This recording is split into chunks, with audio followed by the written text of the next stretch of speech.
there was a poll that was done online where many filmmakers, including Tarantino, Scorsese, and you, were asked your favorite films of all time.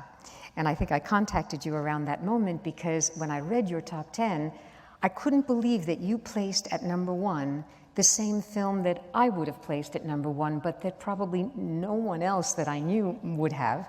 I don't remember what that was. So. And I'm going to tell you now. Or shock us. And some of my students who are here are not going to be surprised, but others might be. It's a relatively obscure Polish film called Ashes and Diamonds, directed by Andrzej Wajda back in 1958. Fabulous, fabulous, beautiful movie. And you put that in first place. Well, you know, it was an extraordinary movie for many, many reasons, and it's less known than it should be, but it's a beauty. But you know, the cinema, which is only, what, 120 years at most, it's almost as though humanity was waiting for the cinema to come, because, that the technology would make it possible, because when it did come, this rush of masterpieces happened. And even in the first 20, 30 years of the silent film industry, we had Murnau, and we had Pabst, and we had, you know, those 20, 30 years in Germany alone produced 10 masterpieces, not to mention what was to happen. So you know, I really feel that this is because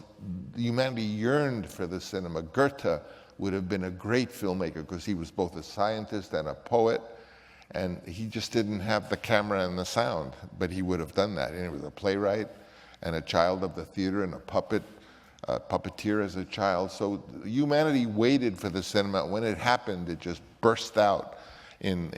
People ask me all the time, you know, what's your favorite film? I said, you want my favorite 200 films? I can do that. I can't give you a... Kurosawa alone made 9 masterpieces. So the cinema was ready to happen when it did. Absolutely. And for those who don't know, and Ashes and Diamonds is available on DVD, Criterion Collection.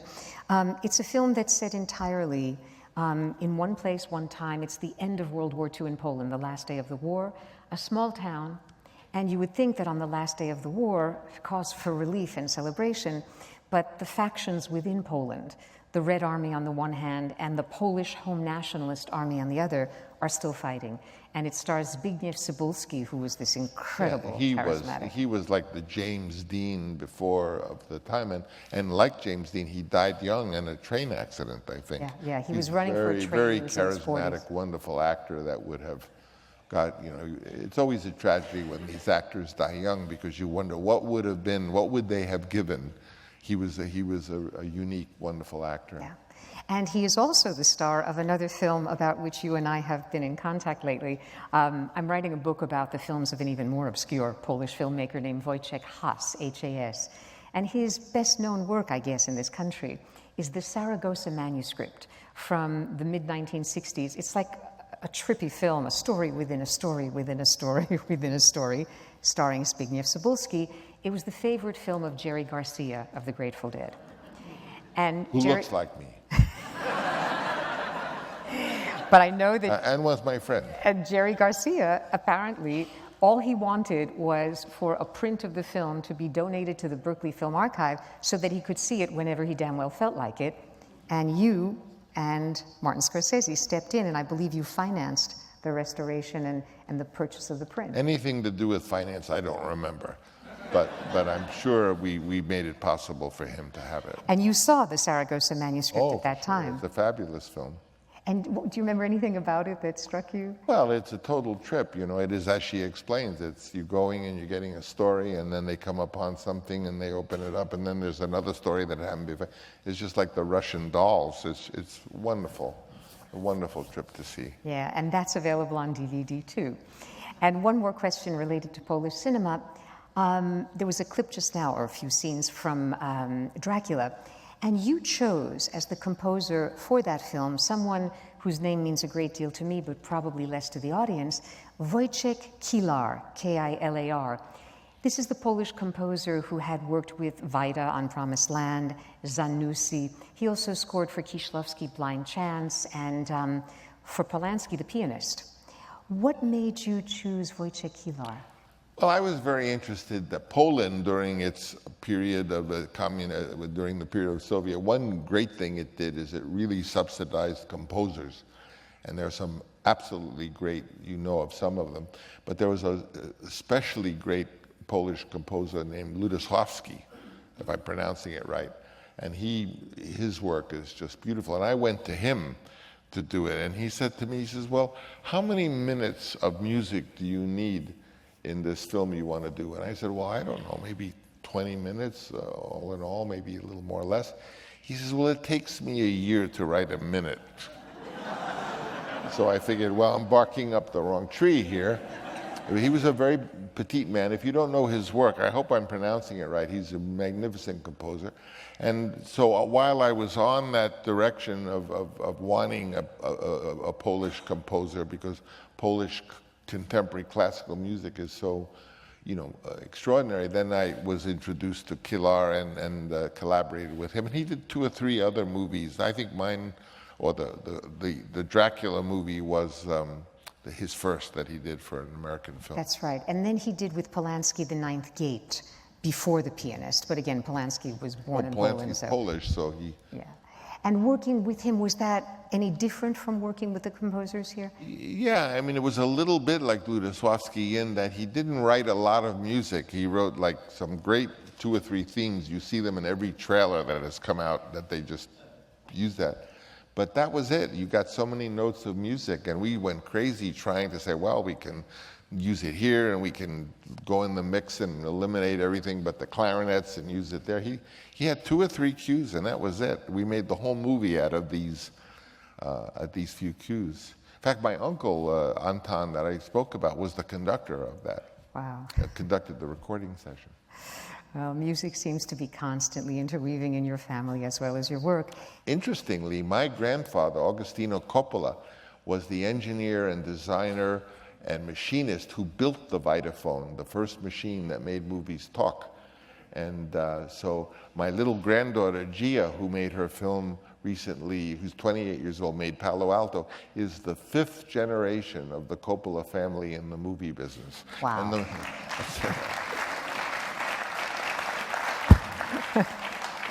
Respect. movie business is only 5 generations. Right, and You had to each be one there at the beginning. Fantastic. What I need to do is I need to, in a form, metaphorically, kill myself and be reborn again and have a whole new progression and then turn into another person, and maybe then I can make a first film, this new person. When I love being 50. So I thought, well, when I was 60, I said, well, I'm not 60, I'm 50-10. So now as I sit here, I am 50-26. You can make it short and just call me 26. So I thought what I need to do is I need to start all over again and have a whole new continuity. So then I thought I'm ready to do really something more ambitious, this new me, with a new progression of having arrived at it. And I found myself in an interesting position because a few years ago, everyone was talking about Avatar. And they were saying, this Avatar, this is extraordinary. This is the future of cinema. It's 3D. It's extraordinary, Avatar. And people like Jeffrey Katzenberg and all the executives saying all the movies are going to be 3D. And I'm thinking, wait a second, we had 3D in 1950, Moana Devil with glasses. Why is it different now? I mean, Avatar was excellent, but people don't really like to see 3D. If someone comes along with 3D without glasses, that would be curious. And I say, I don't think the cinema, which is so great, is that the future is because it's going to be 3D. That's not enough. And I said, people will see it. And just like when Hitchcock made Dial M for Murder, they didn't even see. Nowadays, there's a 3D movie, and you have a choice to see it or to see it a little cheaper, and people see it cheaper without the glasses. I always thought 3D, that whole push was just so they could charge more for the tickets. But nonetheless, I think it happened that 3D has sort of relaxed, and the big fact that television could be 3D, which they said, this is different. Now the movies can be on television. I don't know anyone in his house who's ever seen 3D television. It's totally possible. I mean, it's available, but not so many people are talking about it. So I was sure that 3D, was not the future of the cinema, that the cinema is too great, too grand. And I thought about that a lot. I said, well, what is the future of the cinema? And I thought it broke down into 3 categories. The first is the script, because the script, be it a script, a play, or a novel, is always being reinvented. You think of the novel, what is it, 400 years old? The earliest novels, Don Quixote and Elective Affinities, speaking of Goethe. But through those 400 years, the novel has gone through incredible transformations, dealing with point of view, from whose point of view is the novel being told. And then we went through the great French, Flaubert, and the great French artists, and it changed Dickens and the serial form, and it changed. And then you got into the really modern times with Joyce and Virginia Woolf. So then the writing itself is the future of the cinema, because they're going to be your great-grandchildren who are going to make cinema. What will that be like? I bet you the scripts themselves, or what, I call it a script, but the writing that precedes all movies is going to be revolutionized. And those very themes, point of view and interior consciousness, things like that, parallel structures. So within the very writing of cinema, which is at the basis of cinema, there's incredible, wonderful work that's going to happen. The second category, I thought, well, look at the documentary. The documentary is a form that's unique because it uses editing and manipulation, even some reshooting, but it's dealing with real, honest-to-goodness people and emotions. Documentary is a very interesting form, and gradually that will grow in ways that we can't imagine, and become more personal and be combined with fiction in ways that we can't even anticipate. And hence, sure enough, last year, Sarah Polley makes Stories People Tell, which is exactly that. It's a documentary, beautiful film. Definitely see it, those of you who haven't seen it. I think it was nominated for Academy Award. Yes. This lovely actress, Sarah Polley, and now a filmmaker, makes this documentary that just sweeps you in and then fools you. And suddenly, it's about things I don't want to ruin for you, so personal and so touching that you can't imagine it. So I said, surely that is a whole new form of cinema, the real evolution of the documentary film and the documentary fiction film and mixtures of that. But the third area really fascinated me because in the end, I'm just a boy scientist. And the third area of cinema is the fact that now it's electronic, it's digital. You know that when they talk about television and they talk about movies, that talk is nonsense. There's no difference. Television and movies are the same thing. It's all electronic. The movie theaters that we go to, that this clip was shown in, that's a form of a television projector. That's not a movie projector.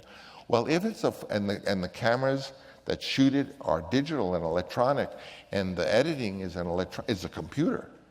Nothing about film technically is the same as it was 30 years ago when we actually had moviolas, or when my great teacher Dorothy Arzner, who was the editor of Stagecoach, cut films, they said, in hand, because when the silent film editors took the film and went like that, they knew the length of time that was. She told me, Francis, if you have a kiss, 3 arms is a very, very long kiss, but 4 arms is a really sexy kiss. I want to make a movie that looks like a movie, that you wouldn't know wasn't a movie, but was performed live.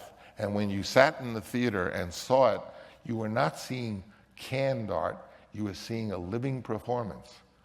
Well, I think the goal of work is to try to help illuminate contemporary life.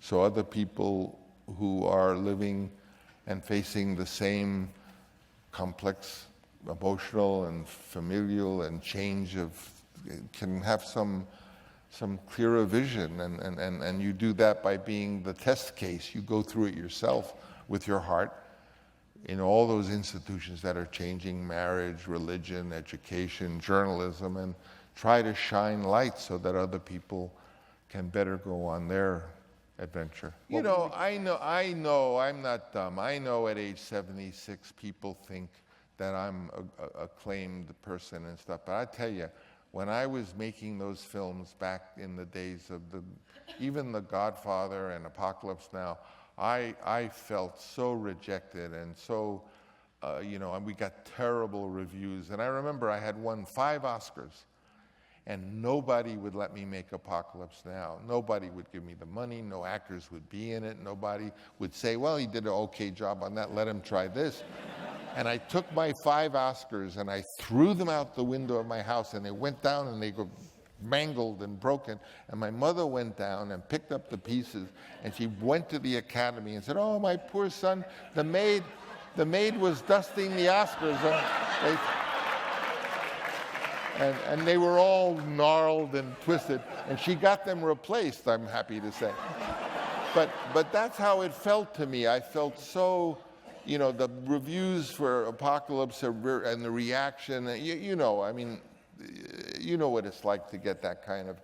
So I was always I always felt under the gun and under like a failure and stuff. And it was only years later that Apocalypse gradually started to gain a following. And it's logical. When you're working in a way that maybe rubs the contemporary styles the wrong way, you're not going to get a good response. I mean, we know that in the Belle Epoque, all those beautiful painters, they were not the darlings of the French Academy.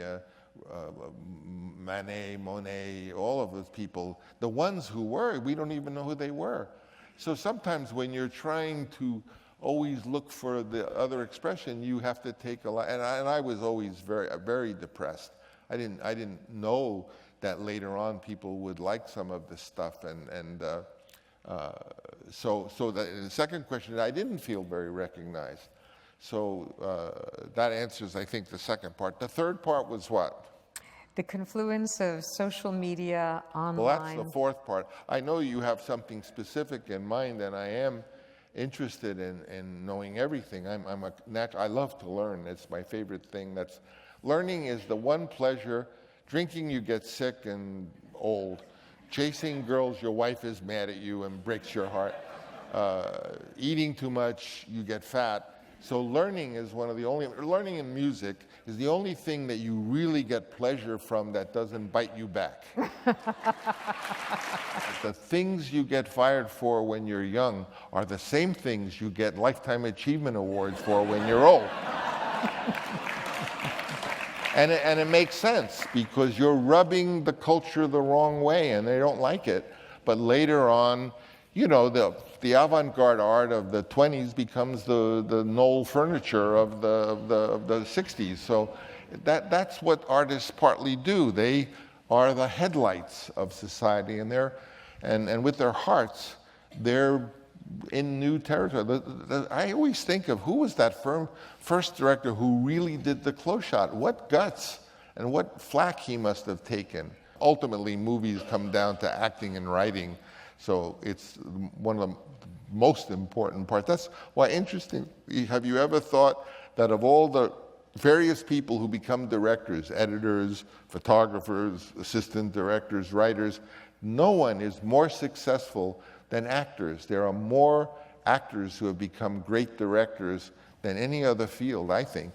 And that's because they understand acting, that acting is not just simple. It requires a lot of skill, as exemplified by Elia Kazan, who's written about it and who was a master of beautiful performances in films. It's a whole thing working with actors, and you can learn about camera. Orson Welles famously said you can learn everything about filmmaking in a weekend, but you can't learn about acting in a weekend.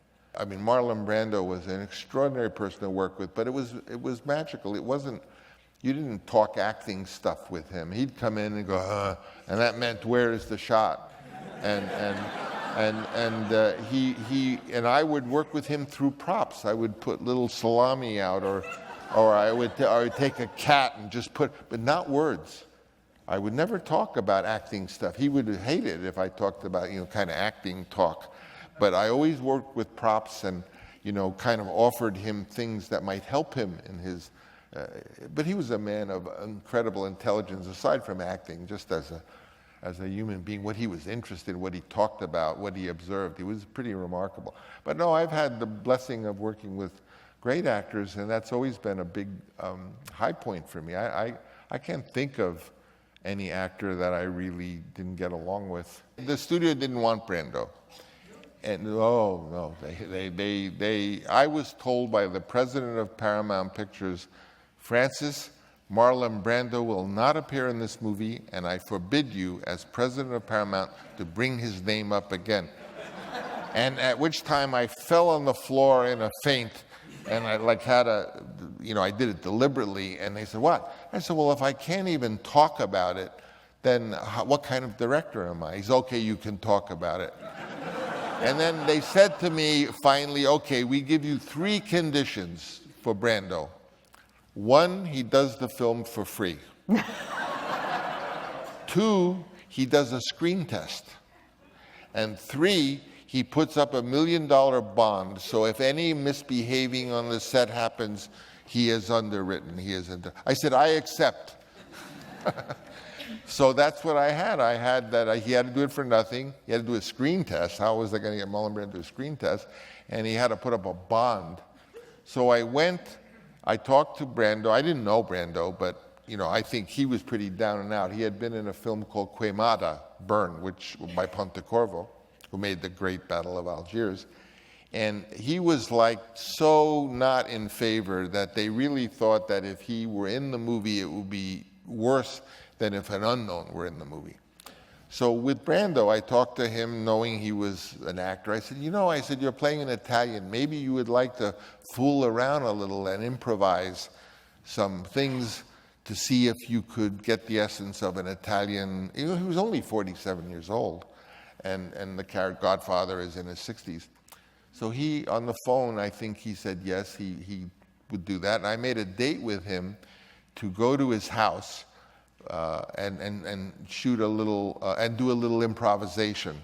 So I got there very early with 2 or 3 of my friends from San Francisco, and they were like ninjas. I said, Marlon Brando does not like loud noise. I had heard that. He wears even earplugs.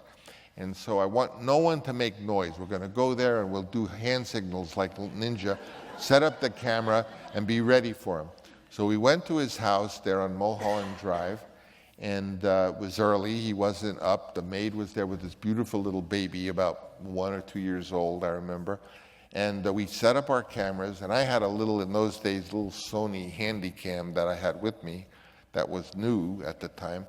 And sure enough, there's a rumble, and he's going to come, and the door opens, and out walks this beautiful man with long blonde hair and a Japanese robe, and I'm shooting him, and I say good morning, and and he was as sharp as a tack. He knew everything. He looked around, he saw the ninjas, and he knew I was filming him. This was, quote, the screen test.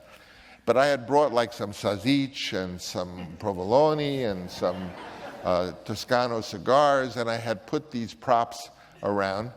And he came out and he looked at all this, and he figured out what was going on. And he took his hair and he did his hair up. He had very long blonde hair, and he did it up in a kind of thing himself in the back. And he took shoe polish and he made it black, and then he put on a shirt. And I remember him saying, those guys, the lapel has always got a crooked part, And he did that. He made the lapel, and he started to do that. And then he said, he was shot in the throat. In the book, he was shot in the throat. So he talks like that, maybe. And I said, yeah, I'm filming. And then he said, he should look like a bulldog. And he took some Kleenex, and he put the Kleenex, like that. And then he started, acting, but not saying anything. And it was in his house. And I'm shooting, and we're all shooting, and he starts going, and the phone rings. His phone rings over here. I don't know who is calling, but he goes, So, at any rate, it was a miraculous transformation. It was the birth of that character. So I figured I was going to play my cards. I wasn't going to show it to the president of Paramount Pictures. I went to New York with the videotape, and I went to the office of Gulf and Western. Charlie Bluthorn was the head of the company, and he was the big boss. And I knocked on his office. I had set up a tape recorder in the conference room near his office, and I said to him, does Mr. Bluthorn have 5 minutes that I could show him something? And he knew me. I mean, Charlie Bluthorn, it was Church of England, but he had a Viennese accent. And He talked like, Francis, what are you doing, you crazy Francis? So he sees me and he says, oh, what is it? I said, Charlie, could I just show you something? And he comes out and he looks, I turn on the video thing, and there is this guy with blonde hair, and Charlie Bluhdorn. I said, no, absolutely, that's incredible. And when he said that's incredible, and it was incredible, I knew that if Charlie Bluhdorn okayed it, then it would okay, and that's how he got the part. They forgot about the $1 million bond, but they didn't hardly pay him anything. They paid him like $120,000. In fact, and the big thing with Brando, Brando was hired for 3 weeks, $1 million a week, and he showed up, as you know, allegedly very, very big, so I didn't know how to costume him. I said, well, they don't make Green Beret uniforms in size XXXXX. So how am I, how am I going to dress him? And then he wanted to talk, and he's such a genius. He's talking about termites and so on. And meanwhile, I'm thinking, my God, I have 3 weeks, 5-day weeks with him, and his contract was at 5 o'clock he left. And I know what he's doing, the son of a gun. He's going to stall the whole 3 weeks. I'm going to have to pay him another 3 weeks. So finally, I said to him, I think we ought to do Kurtz like it is in the book. In fact, he didn't want the character to be called Kurtz. He wanted it to have a lovely name like Layli. So in the movie, it's all Layli, and we had to dub him into Kurtz because everyone was Layli, because he thought it was Layli. It's like la la. At any rate, I said to him, Marlon, what if we just do it like Kurtz? And Kurtz is described as having almost a skull-like head, bald and stuff. And he said, no, it wouldn't work. So I said, yeah, okay. So then on the Friday, which was a week of no shooting, on the Friday morning, he shows up and his head is bald. And I said, Marlon, I thought you said it wouldn't work. He said, I lied when I said I read the book. I had never read the book. I read it last night.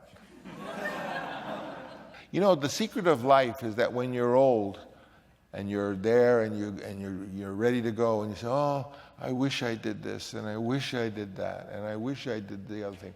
I'm going to say, oh, I got to make movies, and I got to see my children make movies, and I got to be in the wine business, and I got to be in the hotel business, and I got to see and I'm going to be so busy saying all the things I got to do that when I die, I won't notice it.